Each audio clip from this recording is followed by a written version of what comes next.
Hello, Ms. Freeman's class. First grade, right? This is Meg Medina. I'm so happy to meet you. Thanks for inviting me into your class, and thanks very much for reading my book, Evelyn del Rey is Moving Away. Or maybe you read it in Español, Evelyn del Rey se muda.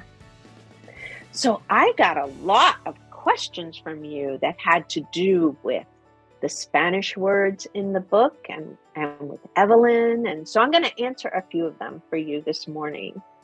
So the first thing is Evelyn and why did she move?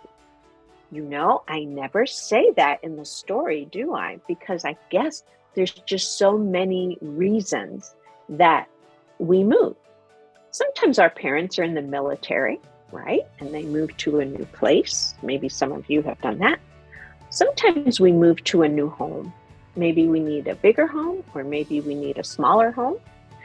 Maybe our parents need to move somewhere that's closer to family, or there's a new job that our parents have, and it's in another place, so we move there. Sometimes we don't move very far. We can move a few blocks away or to another part of the city, or sometimes we move to a whole other place in the country or even in the world. So there's lots of reasons that we move. So I didn't say exactly why in the book, because I wanted you, when you were reading it, to be able to imagine a reason that felt right to you. When I write books, I'm often thinking about that. I'm thinking about you reading it and the places where you're going to have questions and the places where you can put in your imagination. So why are there words in Spanish in my book? Well, first of all, Del Rey, of course, is a Spanish last name. And I put Spanish in the book because I speak two languages. I'm bilingual, and I speak Spanish and English, Español y Inglés. Maybe you speak more than one language. Some of you might speak French, patois, you might speak Portuguese, you might speak Mandarin, you might speak Korean, you might speak any number of languages. And that's a great thing, because that means that you could talk to that many more people and understand that many more stories. I love lots of languages. And so I like to put Spanish in there because there's lots of kids who speak Spanish.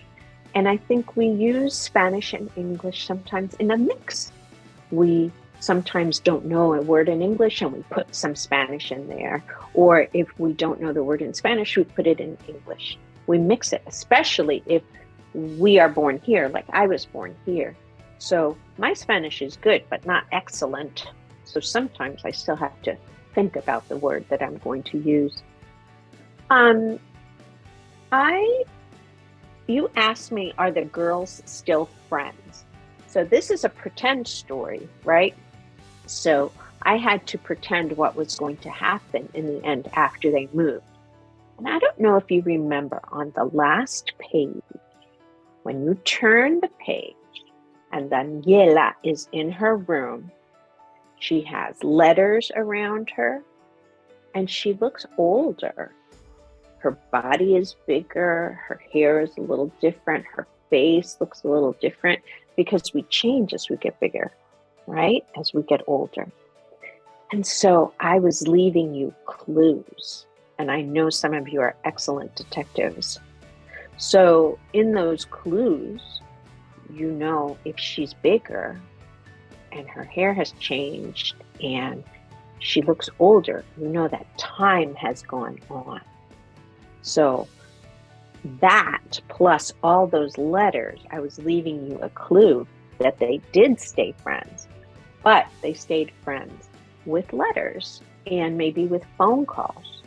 I'm wondering how you stay friends with your friends and also how you stay in touch with your family that isn't close.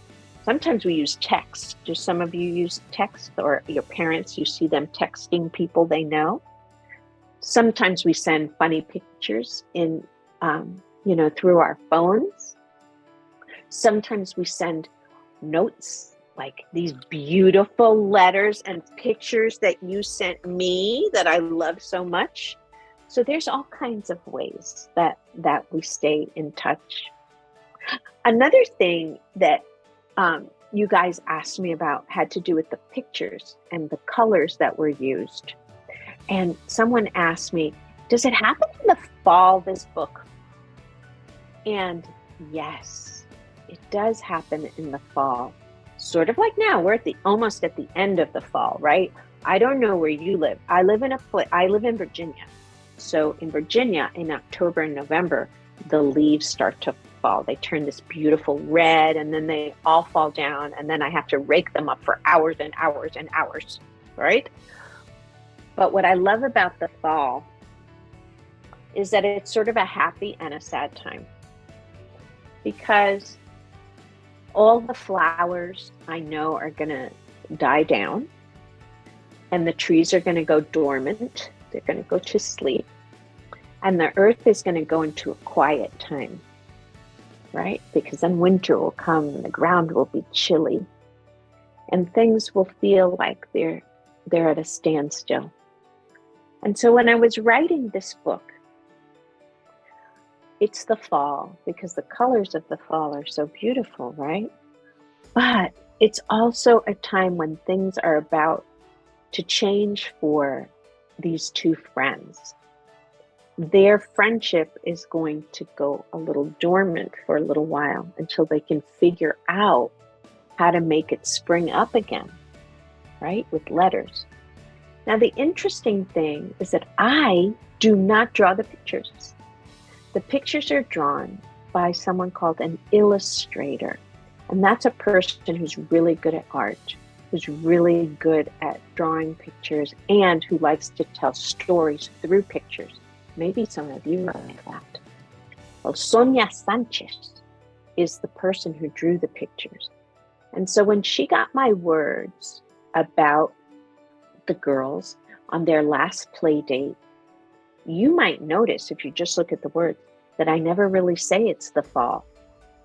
But Sonia, in her mind, said, what time of year would this be happening? What's a good time of year to think about things slowing down and changing? And so she picked the fall with all those beautiful reds and blues and greens and like fiery things before things are going to go quiet. I think it's a good choice. I'm glad that you liked it too. So anyway, my friends, it is such an honor to know that my book is being read in classrooms like yours. And I hope that you enjoyed the book, and I hope you'll keep reading, and that you'll be able to read all these books on your own soon, right? Maybe some of you are doing that now, but keep reading. And thank you for reading, Evelyn. See you soon.